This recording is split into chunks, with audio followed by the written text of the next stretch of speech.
ក្របភ្នំ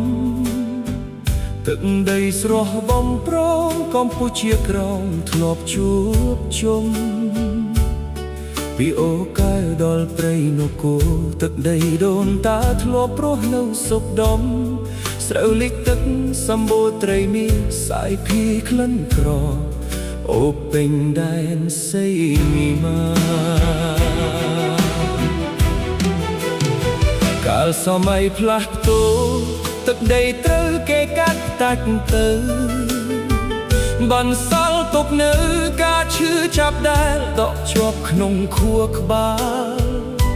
ខ្មែរក្រោមគ្រប់រូបរស់នៅតស៊ូរក្សាអក្សរនិងវប្បធម៌ដូនតាទោះរលកបក់បោកខ្លាំងយ៉ាងណាក៏មិនដែលបោះបង់អត្តសញ្ញាទឹក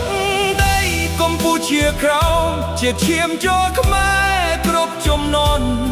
វាលស្រែធំលើវឹងលើវើយកំពុងកាស៊ីមាត់ជ្រូកនិងឃ្លាំង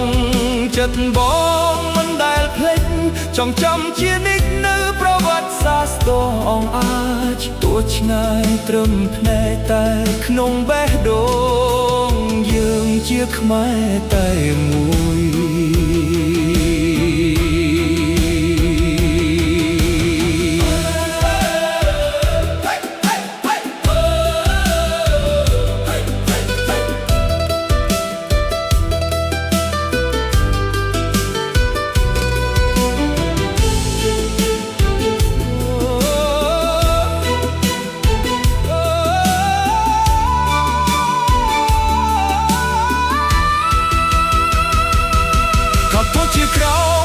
ជាដង្ហើមនៃពុទ្ធវង្សសុខក្តីសុំ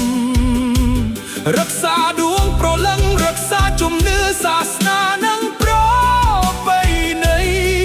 ទោះស្ថិតក្នុងគ្រាដ៏លំបាកក៏នៅតែមានស្មារតីអង្អាចជានិច្ចកម្ពុជាក្រោមជាឈាមជ័រខ្មែរគ្រប់ជំនាន់វាលស្រែធំលើវឹងលើវើយកំពុងកាស៊ីមាត់ជ្រូកនិងឃ្លាំងចិត្តបងមិនដែលភ្លេចចងចាំជានិច្ចនៅប្រវត្តិសាស្ត្រដ៏អង្អាចទោះឆ្ងាយត្រឹមភ្នែកតែក្នុងបេះដូ